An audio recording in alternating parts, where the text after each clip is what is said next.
Welcome back to As the Rabbit Descends Down the Hole. We're at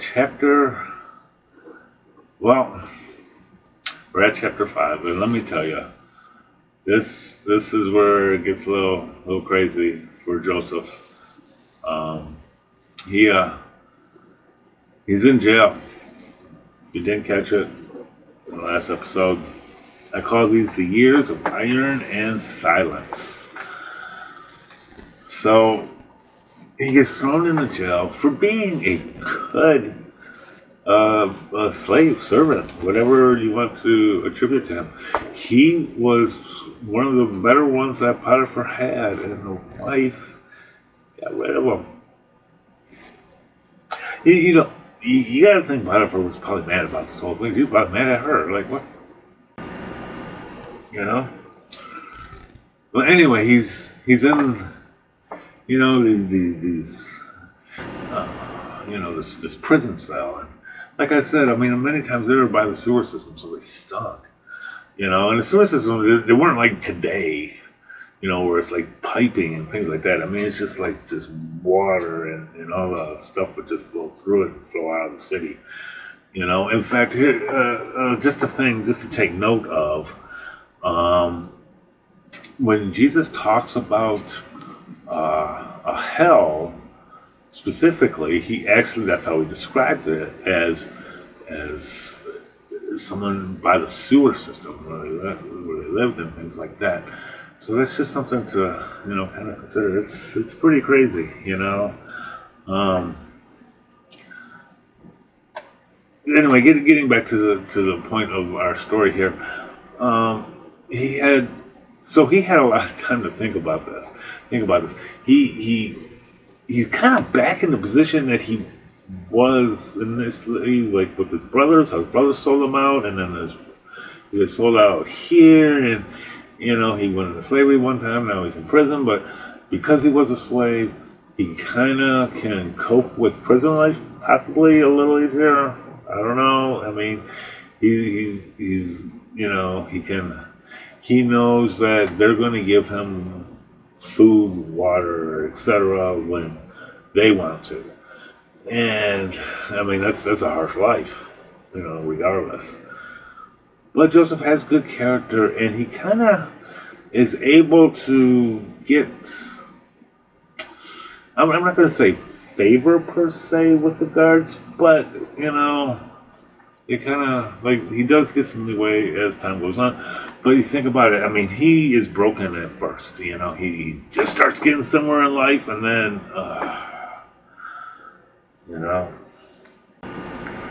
he's got to rebuild.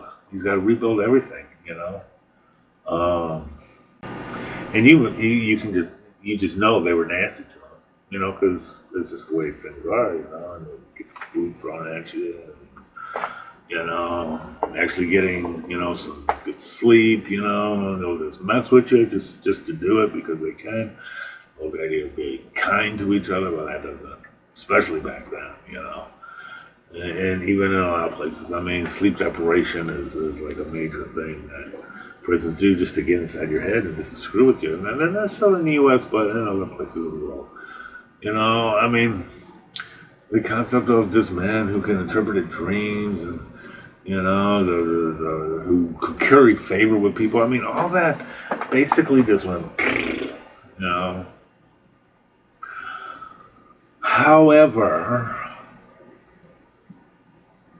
he maintained this attitude that I'm just going to make the best out of it. I'm going to go along, get along, I'm going to make the best out of this. And even though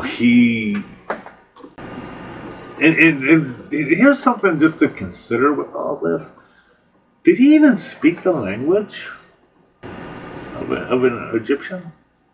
Maybe he picked it up along the way from being in Potiphar's house.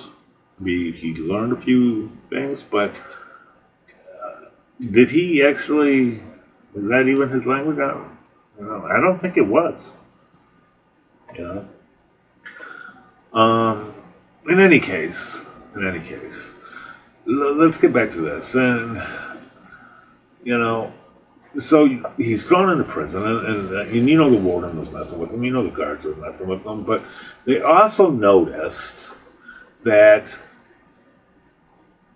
his character, his strength, he had this inner confidence about himself, and the people around him could sense it, and they felt it. So it's almost like he had a level of favor, and the guards and warden took notice of this. And he started to actually make friends, like legitimate, friendships when he was there. In fact, we know that he made fellowship with a man who was accused of being a thief. He taught him about Egyptian hieroglyphics and things of this nature, which tells you his language skills were pretty, you know. Of course, illiteracy was very common, but um, eh, we do know that he did had to learn the Egyptian ways. And then there was men accused of murder who confessed things to Joseph. We do know that. We do know that there was a what was believed to be a scribe or a scholarly person who went mad for whatever reason, possibly because, you know, a lot of the tricks that the pharaohs would use with the lights and the flashing and all that stuff use chemicals, mercury and things like that, they make you mad, they make you crazy. They mess with the mind. So it's very plausible. And then there was a younger one who Joseph kind of took on as like a big brother type of thing.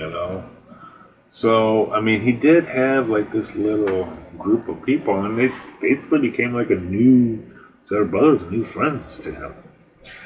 But the prison time is slow time, and you know, you basically just stop counting. I would imagine. I mean, some people probably. I'm sure they count for a while how long they've been there, or whatnot. But they just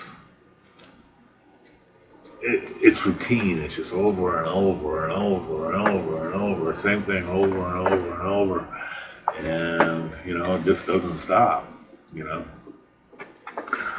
Well, this night came and you had a cupbearer and a baker.